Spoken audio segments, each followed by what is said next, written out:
किसी भी मुआशरे ने अगर तरक्की करनी है तो वहाँ पर जेंडर इक्वालिटी पर काम होना बहुत अहम होता है। बिलखुसूस अगर हम उन ममालिक की बात करें जहाँ पर जेंडर इक्वालिटी नहीं है, जहाँ पर बिलखुसूस ख़वातीन को वो मौक़े फ़राहम नहीं किए जाते जो कि मिलने चाहिए, वो कौमें पीछे रह जाती हैं।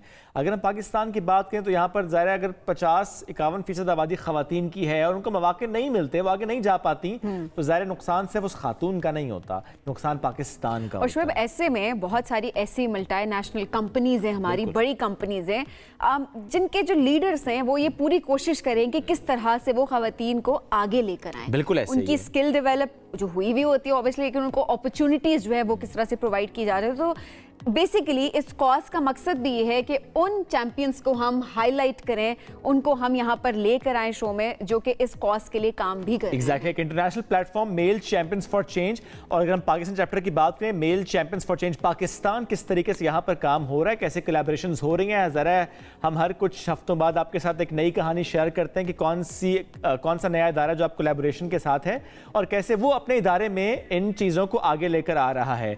इस पर आज हम बात करेंगे। और TCS किस तरह से male champions of change Pakistan के साथ कोलैबोरेशन के साथ आगे बढ़ रहा है, इस पर बात करते हैं। और जो male champions for change Pakistan के को लीड कर रही हैं फिजा फरहान, वो भी साथ मौजूद हैं। और CEO TCS मोइन मलिक साहब भी साथ मौजूद हैं। अस्सलाम वालेकुम जी, बहुत शुक्रिया आप दोनों ने ज्वाइन किया। अच्छा फिजा, मैं सबसे पहले आपसे पूछना चाहूँगा कि मेल्स चैंपियन ऑफ चेंज अगर हम इसकी बात करें तो क्या चेंजेस लेकर आई है अब तक पाकिस्तान में और चैलेंजेस क्या क्या फेस करने पड़े? मेल चैंपियंस ऑफ चेंज आपने पहले भी बहुत बार बात की है शो के ऊपर, and I am very glad कि हम उस कड़ी को आगे लेके चलते जा रहे हैं, क्योंकि उसका इम्पैक्ट मेरा ख्याल है कि अब नुमाया तौर पे नज़र आ रहा है। सोसाइटी में मेल एलाइशिप का कॉन्सेप्ट बहुत ज़रूरी है। जब भी हम वुमेन एम्पावरमेंट की बात करते हैं तो हमेशा से अगर सिर्फ ख़वातीन की बात करती रहेंगी और ख़वातीन के हकूक़ के लिए लड़ती रहेंगी तो उसका असर उस अंदाज से नहीं आएगा, क्योंकि 50% of your population is man plus 98% of your leadership is man, specially in the private sector. तो ये मेल चैंपियंस ऑफ चेंज वो इनिशिएटिव है जो उस लीडरशिप को इन्वॉल्व करता है, इंगेज करता है, कमिट करता है और उसको अकाउंटेबल ठहराता है to create impactful change for women. And that's the only way we can really create actionable change. अगर हम इस पूरे वुमेन एम्पावरमेंट के एजेंडा को CSR से हटा के एक बिजनेस केस में ले जाएं, प्राइवेट सेक्टर CEOs को इन्वॉल्व करें। And I am very glad that हमने पाकिस्तान में इनिशिएटिव लॉन्च किया कोई 2-2.5 साल पहले। It's an Australian best practice, जैसे आपको पता है। एंड टुडे अल्हम्दुलिल्लाह Pakistan is the largest group globally, thanks to all the CEOs जिन्होंने इसको अपनाया, जिन्होंने इसमें कमिटमेंट डाली। और every day I think they are endorsing the coalition as champions of change, and I'm very pleased to have one of them with us today as well. अच्छा मोइन साहब, आपको क्या चीज़ मेल चैंपियंस फॉर चेंज बनाती है? Because obviously अगर देखा, जिस तरह शुएब ने पहले भी बात की, 50-51% ख़वातीन की आबादी है, उसके बगैर आगे नहीं चला जा सकता, वक्त की ज़रूरत है, या पर्सनली इस पर बिलीव करते हैं कि ख़वातीन को इक्वल अपॉर्चुनिटीज़ मिलनी चाहिए? मैं ये कहना चाहूँगा कि it is a combination of both. एक तो ये था कि personally I bin involve on this initiative, लेकिन होता ये था कि अपने पर्सनल कैपेसिटी में, या just to give you an idea कि पिछली मेरी कंपनी में हमने थर कोल के प्रोजेक्ट पे वहाँ जा कर के थर की ख़वातीन जो थी उनको ट्रेन किया, and they are not driving dump trucks. जो कोल की मूवमेंट होती है टू द पावर प्लांट, तो वहाँ पे डंप ट्रक्स हमने डिप्लॉय किए। तो हम उन ख़वातीन को ट्रेन करके हमने उनको ड्राइवर बनाया, तो एक प्रॉपर ड्राइवर्स ट्रेनिंग का एक वो होता था। इसी तरह वेयर हाउसेज़ में ख़वातीन काम नहीं करती थी। तो I have been involve in this. तो पर्सनली एक बहुत ही अटैचमेंट थी, लेकिन चैम्पियन ऑफ चेंज में आके एक प्लेटफॉर्म आपको मिलता है। यहाँ पे एज एन ऑर्गेनाइजेशन में we are not at that stage कि हम उस स्टेज पे आ सकें, लेकिन हमारी जो और कंपनीज़ हैं या इस ग्रुप के जो बाकी मेंबर्स हैं, they are far ahead of us. So this platform gives you a sort of best case आपको मिलते हैं, आपको एक लर्निंग मिलती है। आप देखते हैं कि what other companies are doing, Unilever क्या अच्छा कर रहा है, पेप्सी क्या अच्छा कर रहा है, हाउ कैन वी रेप्लिकेट, या उससे हम किस तरह से एडवांटेज ले सकते हैं। तो मैं ये कहूँगा कि it is combination of both our profession. और जैसे आपने कहा, यस ज़रूरत भी है, वक्त की ये ज़रूरत है, बिकॉज ख़वातीन की हमारा जो एक्सपीरियंस है वो ये है कि उनकी इन्वॉल्वमेंट से आप एक बेहतर कल्चर वर्किंग एनवायरनमेंट डेवलप करते हैं, आप बहुत अच्छी आप देखते हैं कि और मोइन साहब, जो आपने थर का जिक्र किया, तो हम लोग खुद भी गए, मैं और सबीन हम लोग गए, हमने खुद देखा वहाँ पे जिस तरह डंप ट्रक्स ख़वातीन चला रही थी, तो वाकई देख के अच्छा लगा। लेकिन अगर हम लीडरशिप रोल्स की बात करें, फिजा मैं आप चाहूँगा आप रिस्पॉन्ड करें इसको, कि ग्लोबली भी अगर लीडरशिप रोल्स की बात करें तो 2% सिर्फ ख़वातीन है लीडरशिप रोल्स में। इस परसेंटेज को हम बढ़ा नहीं पा रहे, क्या वजह है इसकी?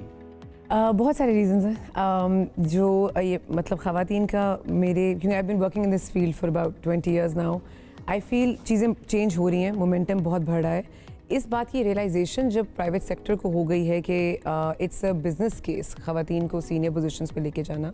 मैं आपको एक बताती हूँ, मैकेंजी ने एक रिपोर्ट अभी लॉन्च की है, द जेंडर पे पैरिटी रिपोर्ट।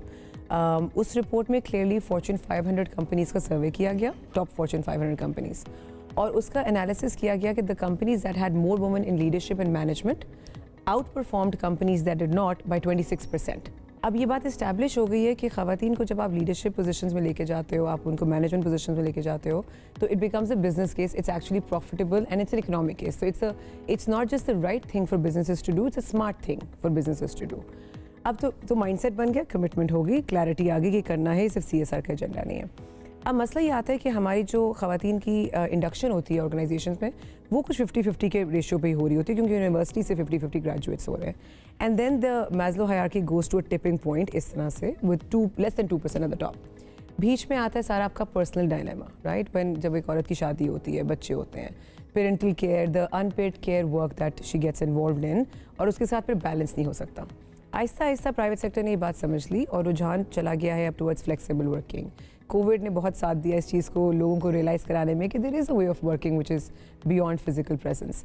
तो अब बहुत चीज़ें हो रही हैं, बहुत सारे इनिशिएटिव्स लॉन्च हो रहे हैं टू वेलकम वुमेन बैक अपनी मैटर्निटी लीव के बाद, बच्चों के बाद वो वापस आ सके, काम शुरू कर सके, फ्लेक्सिबल वर्किंग की, कैपेसिटी ट्रेनिंग की, ताकि वापस आए तो अपने पीयर से नीचे मत फील करे, ऊपर मतलब उनके लेवल पे ही फील करे। So there lots of conscious efforts are happening and I think कि मुझे पर्सनली अपने आसपास चेंज नज़र आ रहा है। मुझे सीनियर ख़वातीन डिफरेंट रोल्स में नज़र आ रही हैं और आई फील इसमें मेंटरशिप का भी एक बहुत क्लियर रोल है कि जो ख़वातीन ऊपर चली गई हैं, they are the top of the ladder, they should become an inspiration for the young ones, ताकि किसी को वो गलती ना करनी पड़े जो उन्होंने की अपने किसी भी सोच में कि क्या मैं कर सकती हूँ, self doubt, self questioning. So I think there is a very strong role of mentorship and every senior woman leader should give back to all those young women. बिल्कुल, ये बड़ा ज़रूरी होता है कि ख़वातीन को वापस वो कॉन्फिडेंस दिया जाए और इक्वल अपॉर्चुनिटी दी जाए कि जब वो वापस आए तो वो उसी कॉन्फिडेंस के साथ जो है अपने काम को आगे बढ़ा सके। अच्छा मोहित साहब, हर कंपनी का ज़्यादा काम करने का तरीकाकार मुख्तलिफ होता है। अब फ्रंट लाइन पर ख़वातीन को लेकर आना जाहिर सी बात है ये एक चैलेंज ज़रूर होता है। आप किस तरह से इस चैलेंज को ओवरकम कर रहे हैं? इस वक्त जब हमने अपनी ऑर्गेनाइजेशन में इस प्रोग्राम को लॉन्च किया, ख़ास तौर पे इस प्लेटफॉर्म पे आने के बाद, तो हमारा ट्रेडिशनली यही होता था कि कस्टमर सर्विसेज में, बैक ऑफिस, HR में ख़वातीन काम करती थी। तो फिर हमने एक स्ट्रक्चर प्रोग्राम के तहत ये लॉन्च किया है कि हम फ्रंट लाइन स्टाफ में भी, अब तो उसमें डिफरेंट डिपार्टमेंट्स हमने आइडेंटिफाई किए, जैसे IT है, फाइनेंस है। अभी आपको बताऊँ कि हमारी CFO जो है वो एक फ़ीमेल है जो कि हेड कर रही हैं। तो फाइनेंस डिपार्टमेंट में उनके आने के बाद हमने कुछ इंडक्शन फाइनेंस में किए। IT में अगेन हमने IT यंग ग्रेजुएट्स को लिया। इसके बाद हमने जो हमारे मैनेजमेंट ट्रेनी ऑफिसर्स और मैनेजमेंट ट्रेनी प्रोग्राम्स हैं, तो लास्ट बैच जो हमने लिया कोई 25 का बैच था, तो उसमें 60% हमने फीमेल स्टाफ को इंडक्ट किया। Now they are going through different departments, उनकी ट्रेनिंग हो रही है, तो they will get to junior management position में जा कर के वो प्लेस होंगी and then obviously they will have a career.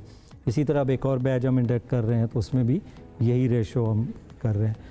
अब फ्रंट लाइन में एक और एलिमेंट है जिसको हम बहुत फॉलो कर रहे हैं और इस वक्त हमारी बड़ी स्टैंडिंग इंस्ट्रक्शंस है कि किसी भी नई ओपनिंग या कोई ऐसी वैकेंसी जब होती है तो उसमें the field staff, areas and station, they have to give us 2 shortlisted candidate and one of them should be female and then it is up to HR के merit base. It is not just कि हम अब female को ले लें, but उस stage पे merit base दोनों में से जो भी, लेकिन जो रिकमेंडेशंस हैं 2 शॉर्टलिस्टेड कैंडिडेट आने चाहिए और उनमें एक फीमेल होनी चाहिए। अच्छा, और देखा जाए तो लॉजिस्टिक्स के मैदान में हम देखते हैं कि जनरली ख़वातीन को एक्सेप्ट नहीं किया जा रहा था उस रोल के लिए।